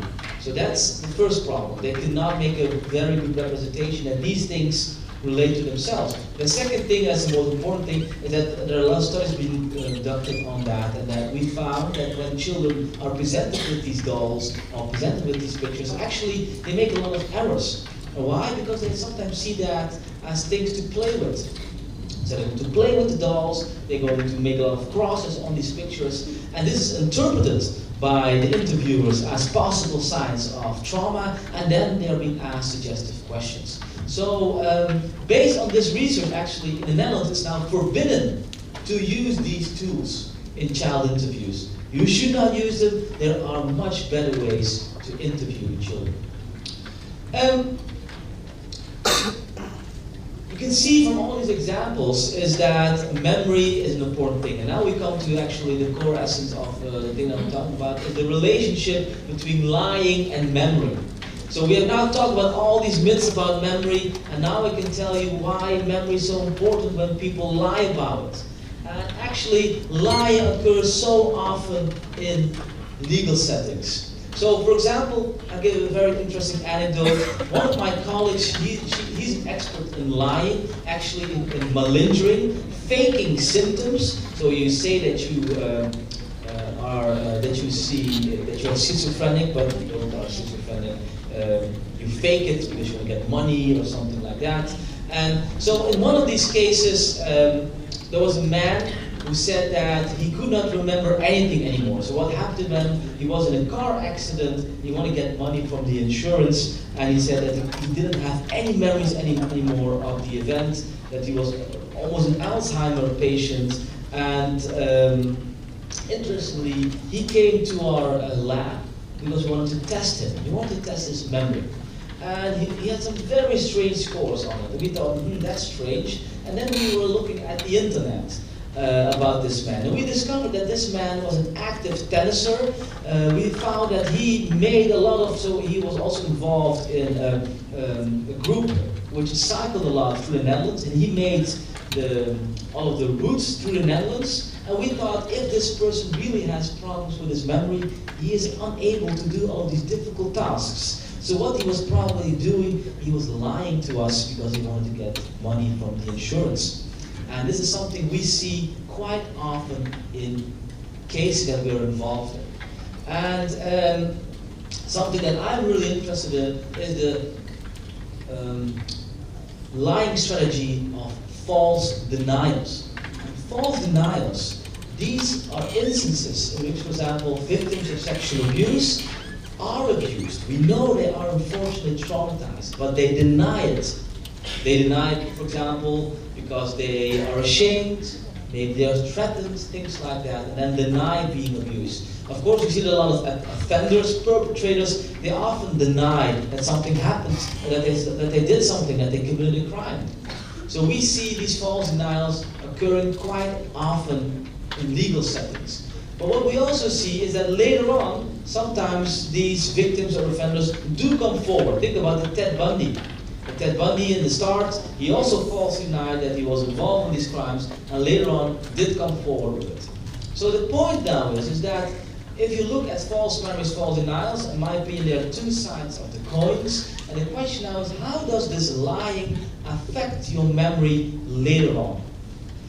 And we see an increase in cases in which this plays a predominant role. For example, referring to the Bill Cosby case. Do you know Bill Cosby? He was the famous comedian in the US with the Cosby Show. I'm just not sure if you know, but he's being accused of being sexually abusing a lot of women. And the story is that he abused these women maybe 20 years ago. The interesting thing is these women now come forward with their statements 20 years ago, many of these women denied that anything happened.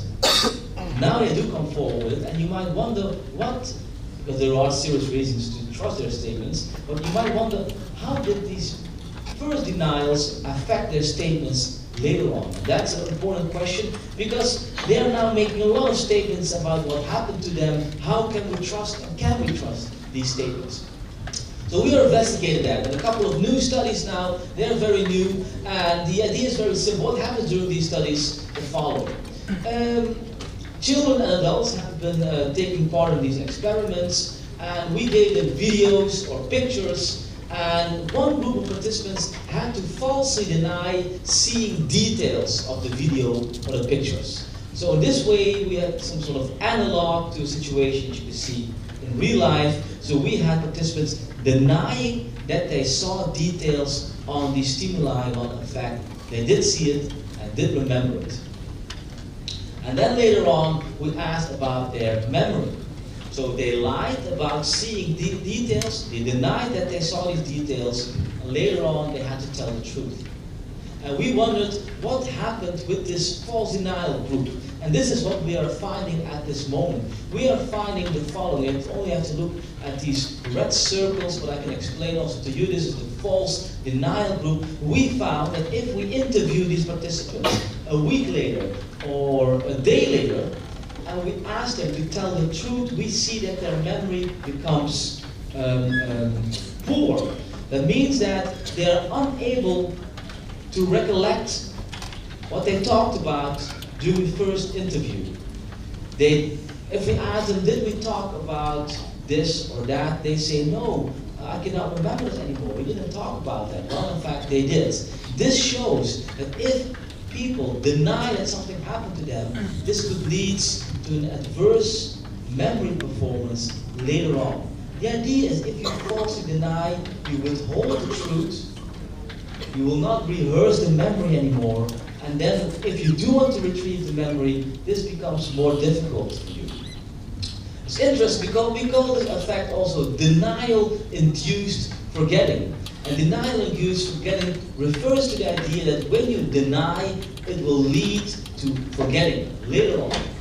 And we've seen it in a couple of experiments now, and this shows that, let's go a little bit further, this shows that lying can have really adverse consequences on your memory when you do want to come forward with it. Let's go a little bit further. Yeah. Forget to have talked about detailed interview. And what we're now seeing is that there are different types of lies. Very simple lies like false denials, but sometimes people make very elaborate lies. They come up with a complete fabricated account. So for example, in a lot of these studies on amnesia, in which people, for example, perpetrators, they feign amnesia.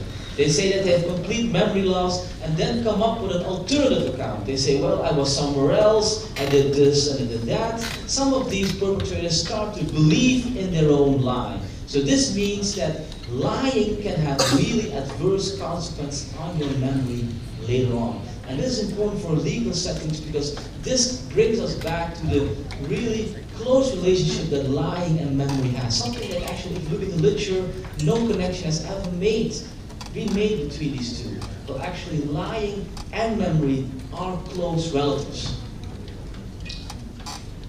Okay, I want to go with the ending part of this presentation and talk to you about memory experts and why we need memory experts in court to talk about this relationship, about memory, about deception, etc. And first let's see what a memory expert in my opinion is. A memory expert is,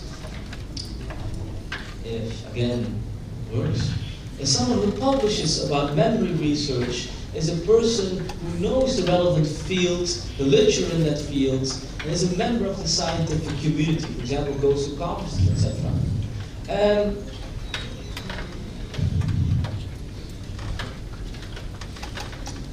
These memory experts, they play an important role in many different cases, like for example, sexual abuse cases, cases about amnesia, cases about eyewitness identification. These are cases in which memory is very important, and then we need memory experts. And I will talk to you about one case showing you what happens when other experts are being called upon in court who are no memory experts. And this is the case of Buchakli in 2013. We just published it actually. In this case, a young woman was murdered, and the question was who murdered her. And in this case, a memory expert was hired. Me, I was hired in this case, but also a clinical expert, a clinical psychologist was hired. The clinical psychologist was hired by the defense, the lawyer. I was hired by the prosecution. And the case was about the following. The case was about a 7-year-old girl stating that she witnessed her mother being murdered, the father being the main suspect, and the main bottom line was how reliable were these statements of that 7-year-old girl. The girl said that she saw her mother being murdered, and she said that she saw that it was her father.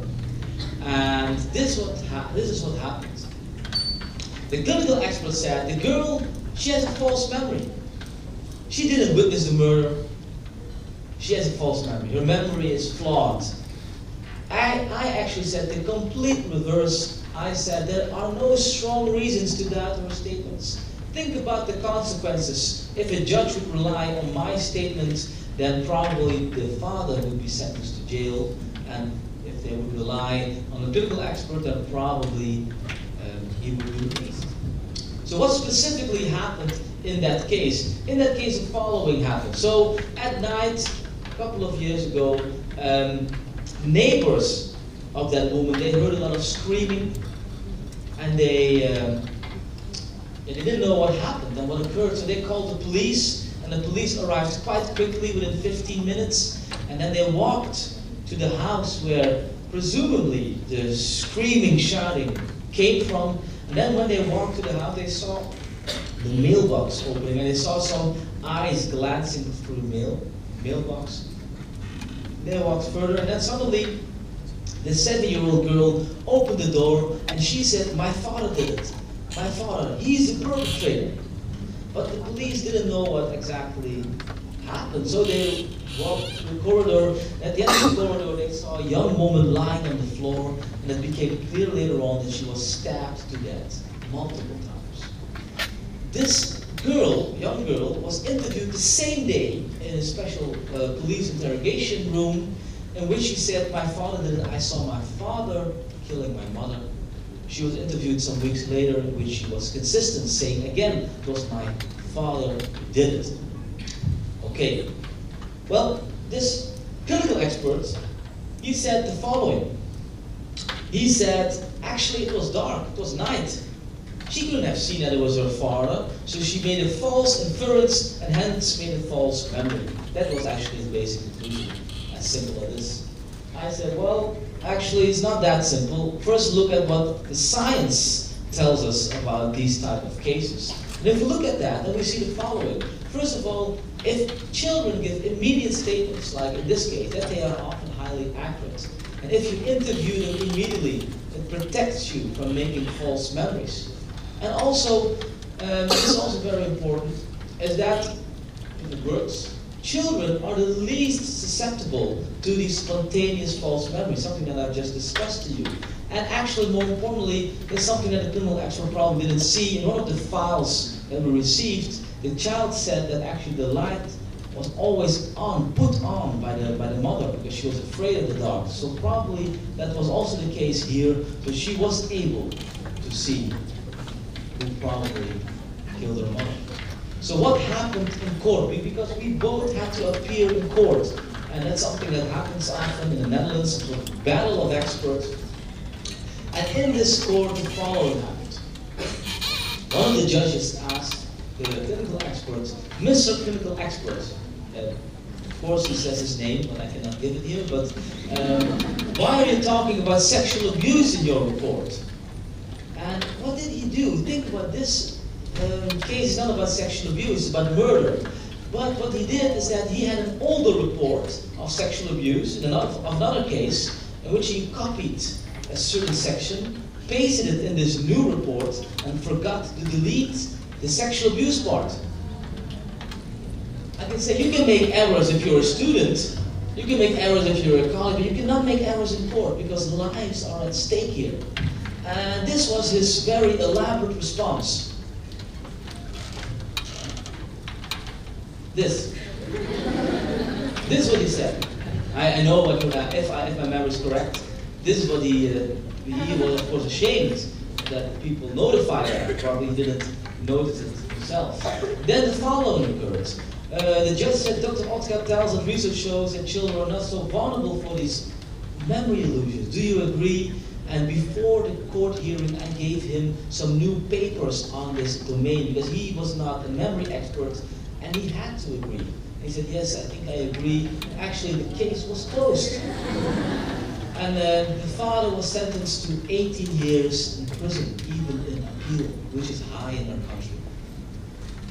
So memory experts are important to talk about how our memory works. So why should we care about memory and deception in court? So you could give an easy answer. You could say, well, this is interesting because we can say something about the theoretical fundament of memory and deception. It's good for practice, saying it in court, but that's too simple in my opinion. Why should we care about memory and deception in court? It is because I've seen in the past years that old ideas about how our memory works, how deception works, old myths, that they are resurfacing again in court. So very old ideas like repression, photographic memory, they are coming back. For many years we've tried to debunk them, but we see that they are coming back, surfacing again, so we should care about it. I'm going to give you a couple of examples, and that makes me worry about the scientific field in this, about memory. For example, this is a recent paper that has been published in Applied Cognitive Psychology, Creating Memories for False Autobiographical Events in Childhood, a Systematic Review. Looks at a beautiful paper, but I can tell you this has led to a big debate now in our field. Because these persons, they say that false memories are not really likely to be elicited, which is completely not true. So a lot of memory research, I think, me included, we have written a lot of commentaries on that paper. We, for example, put it also on blogs, but also published these papers. And here are the references of these papers, in which we show how dangerous it is if you make such statements. Because we know these false memories happen in court, and then suddenly these old ideas, they resurface again. But we have more evidence showing that old ideas, old biases are coming back. So for example, I'm sorry I always have to wait, but he's not that fast, unfortunately. For example, is that in the 1990s, there was a big debate between therapists on the one hand and memory researchers on the other hand on the idea of repressed memories, memory repression. And this debate was then called memory wars. And we thought that debate was settled in the sense that even therapists in the 1990s agreed that memory repression is very unlikely. Unfortunately, we see that this memory war is not over. Where there are recent surveys now in which we have asked a lot of therapists if they still believe in it, and we still see high percentages in the Netherlands, in the US, in these old ideas, which makes me worry about if these persons would appear in court.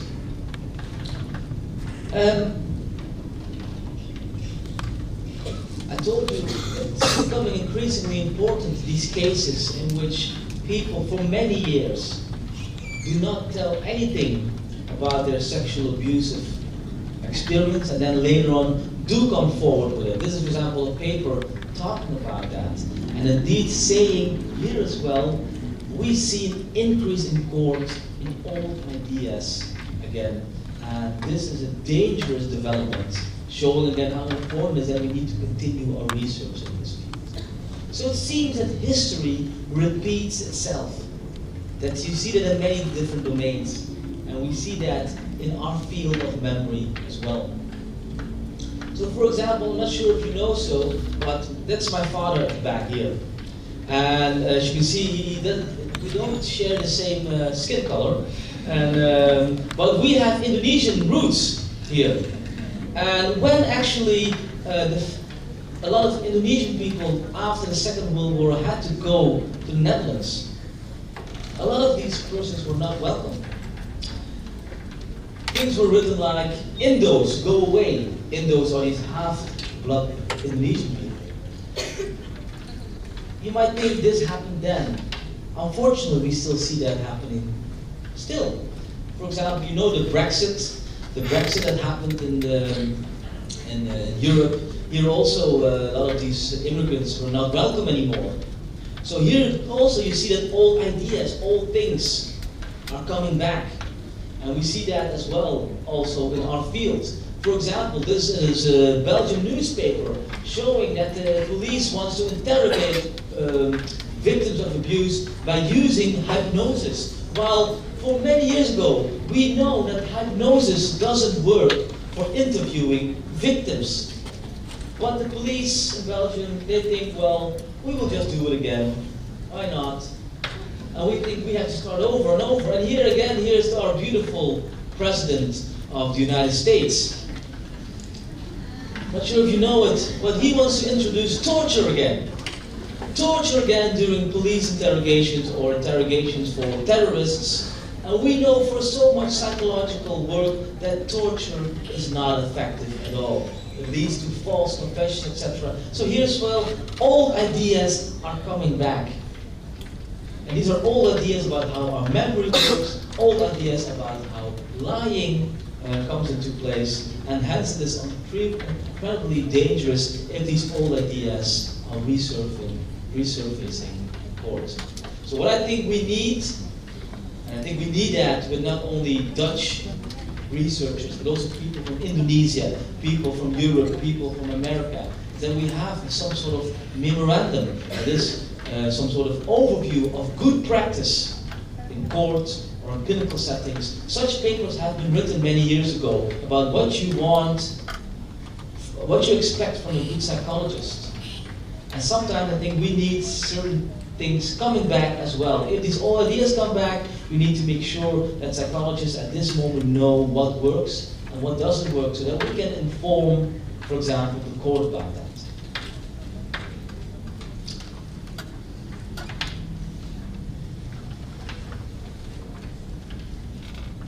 Yeah, that's what I already said. So I want to end this presentation with, yes, memory and deception. These are the two phenomena that happen quite frequently in court. They are one of the two phenomena that we see most often in court. And in my opinion, only persons having knowledge about that, doing experimental evidence and work on that, they are the person who can make sound arguments, sound discussions in court, and that will help us, and that will help victims and perpetrators more. Thank you very much for your attention.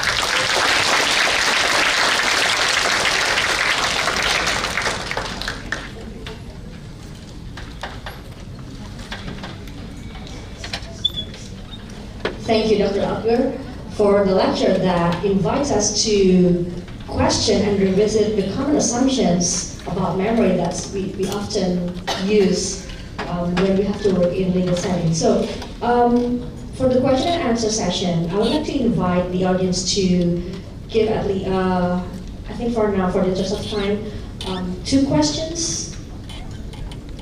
Is there any question? Okay.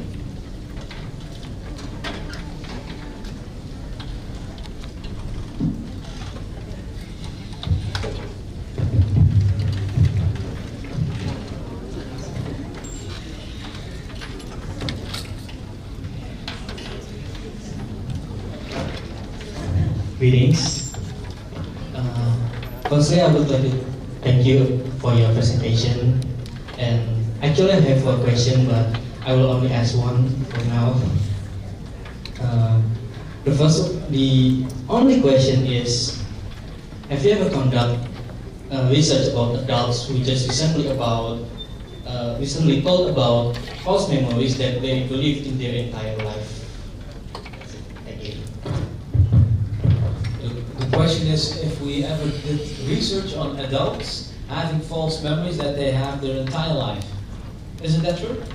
Yes. Yes, yeah. So that's an interesting question actually. So that comes back to the issue that do some of us have false memories already almost our entire life?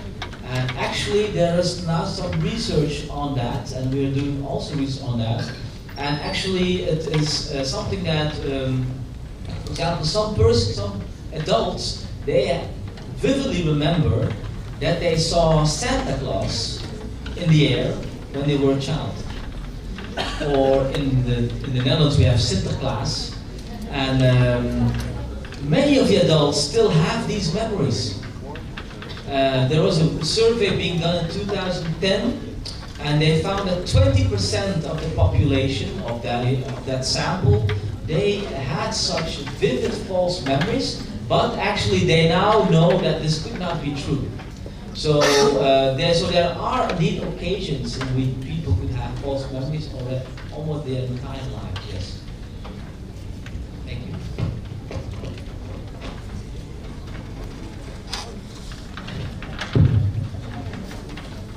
Hi, Omar. I'm really curious to how you use the tools to make sure this someone's have false memories. Like lie detectors, or police, when they can detect the lie, and how you find out and how the person finally admitted if they have a false memory or not. It's a good question.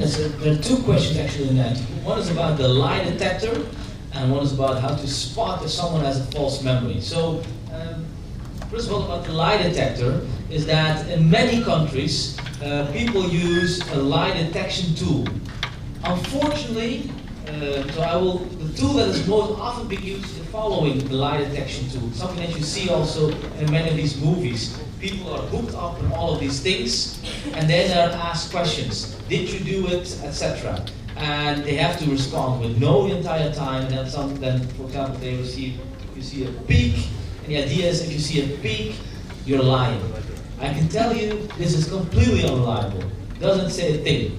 And this is again a myth, because also innocent people, they are nervous and they will show these peaks. And there's another method, and this is called the concealed information test. And this is based on how our memory works. And how does it work? For example, if you are you robbed a bank with a certain pistol, and you are caught, you are the main suspect at that moment. This concealed information test works as follows. You receive pictures of different weapons, but one of these pictures is the actual weapon on the crime scene. And they ask you to say no, that you don't recognize these pictures. The point is that only a person with real authentic knowledge would show a recognition response to the authentic weapon. So with mediums, they respond with no, I didn't see that, and then the picture of the gun that the perpetrator used is being presented, and only a true perpetrator would show a recognition response. And in that way, you could detect lies in a more reliable manner. But about detecting false memories is even more difficult, because that's something often we cannot do, because I wish we could, but the point with false memories is that people don't see them as false memories. They feel as true memories. They feel as their own memories. So what we do in legal cases is that if a person gives a statement, we look at how these statements originated. So did these statements occur because they were interviewed in a suggestive manner, or were these statements the result of some spontaneous account? And then we know from science, suggestion, perhaps false memories, spontaneous accounts, probably a true memory. Yeah. But we can never be sure. It's a really difficult thing. Yeah. Thank you.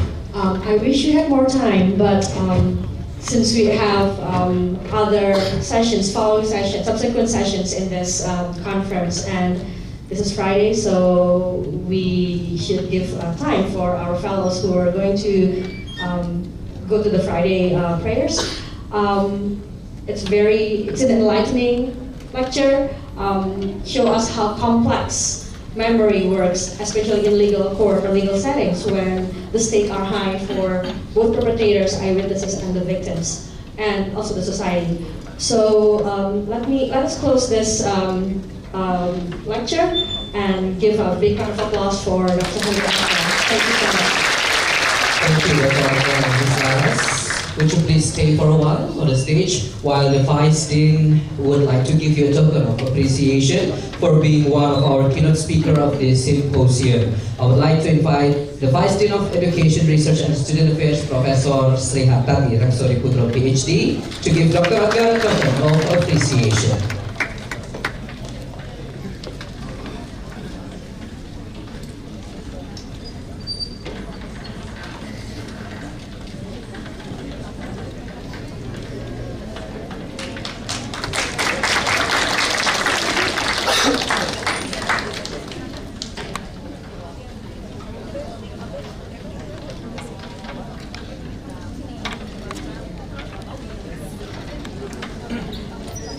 Thank you once again, Dr. Otgaar. It is an honor to have you with us today.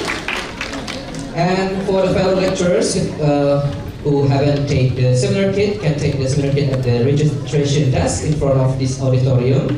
And after this, we are going to have a coffee break session for about 15 minutes. And they are available outside this auditorium in front of the front door. And we really thank you for not bringing the food and beverages into the auditorium.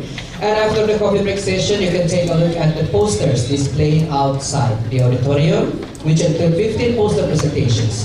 A friendly reminder to all the poster presenters to stand in front of the poster and give explanation to the viewers. And then we will have a lunch break on 12 p.m. until 1 p.m. And the lunch are available also outside the auditorium. And for you who want to do prayer, can go to the Universitas Indonesia Mosque, located near the Lake Edison Library. And after enjoying lunch, you are welcome to participate in parallel session held in this building as well. The first parallel session is in room H302, H108, and H109, started at 1 p.m. until 2:30 p.m. And after 15 minutes coffee break, we will start again the second parallel session in the same rooms. For more information about the schedule, kindly check the schedule board outside the auditorium. I am Bonasar Tahaya. Have a good day, thank you, and enjoy using Ogar Universitas Indonesia Psychology Symposium for undergraduate research.